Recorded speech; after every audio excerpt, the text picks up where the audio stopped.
কেমন আছো তোমরা সকলে? আশা করছি তোমরা খুব ভালো আছো। আমি খুবই ভালো আছি। তো আজকে ছিল অষ্টমীর দিন, আর অষ্টমীর দিন সকালবেলা পুজোর ব্লগটা তোমাদের সাথে শেয়ার করেছি। আর এটা হচ্ছে যে সন্ধি পুজোর সময়, যেটা হচ্ছে 108টা প্রদীপ জ্বালাতে হয়, সেই প্রদীপ যখন জ্বালাচ্ছিল তখনই একটা ভিডিও। তারপরে হচ্ছে কি আরতি হয়, তারপরে অঞ্জলি হয়, তারপরে চণ্ডী পুজোর জন্য চণ্ডী পাঠ হয়, তারপরে অঞ্জলি হয়। তো মোটামুটি আমাদের অঞ্জলি মানে সব কিছু শেষ হতে প্রায় 3টে বেজে গেছিলো। তো তারপরে আমি হচ্ছে খেয়েছি।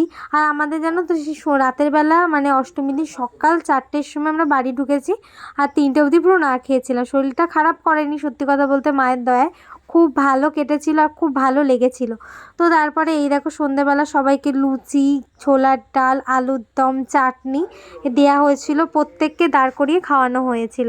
তো তারপরে সন্ধ্যাবেলা সন্ধ্যা আরতি তো হবেই, তার জন্য চলে আসলাম। আর হচ্ছে কি এখানে সব মা গুছিয়ে দিয়েছিল।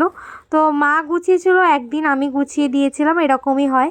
তো তারপরে এই দেখো সন্ধ্যা আরতি শুরু হয়ে গেল। আর সন্ধ্যা আরতির সময় একটা ওই জায়গার খুবই ভাল লাগে, খুব একটা শান্তি ফিল হয় যে মানে মা এখানেই রয়েছে।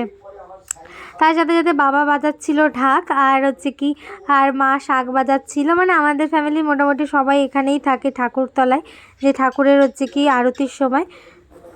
অষ্টমীর দিন কে কে শাড়ি পরেছে অবশ্যই কমেন্ট করে জানিও। আর অষ্টমীর দিন আমার সেভাবে বেরোনো হয়নি, সাজগোজ করিনি। হয়তো শাড়ি পরে বেরিয়েছিলাম কিন্তু তেমন একটা ঘোরা হয়নি। সেই বেরিয়েছিলাম, এই শরীরটা ভালো লাগছিল না, তো বেরোতে বেরোতে প্রায় 9টা 9:30 বেজে গেছিলো। তারপরে টুকটাক বেরিয়ে ফুচকা টুচকা খেয়ে বাড়ি চলে এসেছিলাম। আর জানো তো তোমরা এই ভিডিওগুলো এত এত ভালোবাসা দিচ্ছ, তার জন্য আমার খুব ভালো লাগছে। আর তোমরা এত এত ভালোবাসা দেওয়ার জন্য অনেক অনেক অনেক ধন্যবাদ, যে আমাকে এত সাপোর্ট করার জন্য, এত এত ভালোবাসা দেওয়ার জন্য। আর আমাদের এই পুজো মণ্ডপে এই দেখো সবাইকে খাওয়াচ্ছিল, এই যে সবাই দাঁড়িয়েছিল, সেটাই তোমাদের সাথে শেয়ার করছিলাম। সবাই মোটামুটি বলেছিল খুব ভালো হয়েছিল রান্না। এই যে তুমি দেখতে পাচ্ছ যে সবাইকে দেয়া হয়েছিল। তো তারপরে একটু আরতির দিকে আবার ফিরে আসলাম। আর এই যে ধুনুচি দিয়ে হচ্ছে কি আরতি করছে। আর আমাদের হচ্ছে কি ঠাকুরমশাই পুরো টাইম টু টাইম, মানে এক মিনিট হেরফের হবে না, এই টাইমে মানে পুজোটা দিয়েছিল। ব্লগটা ভালো লাগলে অবশ্যই কমেন্ট করে জানিও।